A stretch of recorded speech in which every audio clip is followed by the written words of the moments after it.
Miongoni mwa taarifa kubwa zaidi za kimichezo kutoka ndani na nje ya bara la Tanzania ni uwepo wa nguli kiungo matata kwelikweli Aziz Ki, Stefan Aziz Ki, ambaye ana uwezo mkubwa na tunajua uwezo wake pale ambapo alikuwa Dar es Salaam Africans, baadaye kupata shavu kuelekea Morocco, lakini baadaye kupata shavu tena kuelekea huko nchini Libya. Na tutakumbuka kwamba Yanga wako kwenye hatua nzuri sana za kukamilisha usajili wa Aziz Ki kutoka Libya. Ndani ya hizi siku chache Aziz Ki atatua nchini, possibly weekend hii anaweza kuingia Tanzania.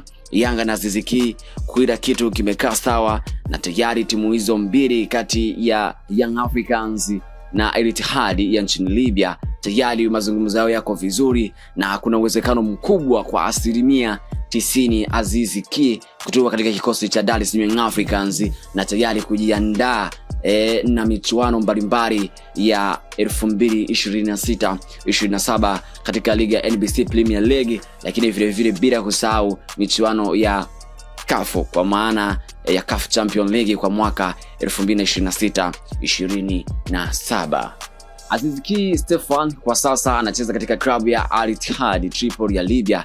Alijiunga na klabu hiyo mwezi Januari 2026 akitokea Wydad Athletic Club ya nchini Morocco, huku historia yake ya karibuni ikionyesha namna gani ambavyo ameweza kuwa miongoni mwa wachezaji wenye ushawishi mkubwa zaidi barani Afrika. Alitoka Yanga kwenda Wydad mwezi Juni 2025. Ada ya uhamisho kutoka Young Africans kwenda Wydad ilipotiwa kwa takriban zaidi ya euro 290,000, zaidi ya shilingi milioni 800 za Kitanzania kwa makadirio ya wakati huo. Baadaye Januari 2026 alihamia Al Ittihad Tripoli kwa dili lililoripotiwa kuwa na thamani ya takriban dola 500,000, ambapo sehemu ya fedha hizo ilikwenda kwa Wydad na sehemu nyingine kwa Young Africans kutokana na makubaliano ya mauzo ya mchezaji huyo.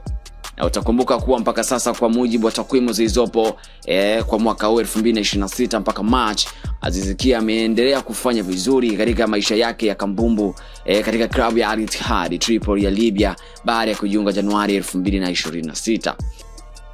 Kwa mujibu wa takwimu zilizopo hadi March 2026, Aziz Ki ameanza vizuri maisha yake katika klabu ya Al Ittihad Tripoli ya Libya baada ya kujiunga Januari 2026. Rekodi zake zipo hivi: mechi 5 za ligi kuu ya Libya, ana mabao 3, assist 1, kwa maana ameshiriki katika kufunga bao 1. Lakini vile vile mpaka sasa rekodi zilizopo kwa mwezi March, amecheza zaidi ya dakika 280 na ameweza kupata kadi ya njano, lakini mpaka sasa ameonyesha kuwa na kiwango kikubwa zaidi katika timu hiyo ya Libya.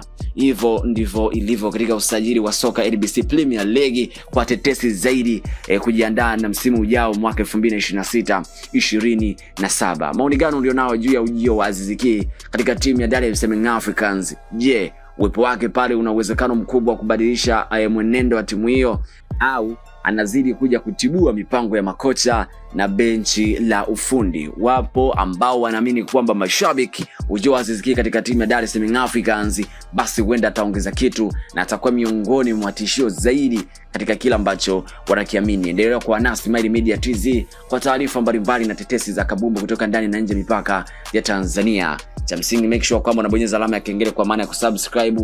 Ukicomment ukashina kusubscribe, utazidi kuwa kwanza kupata habari zetu kutoka ndani na nje mipaka ya Tanzania. Bye bye.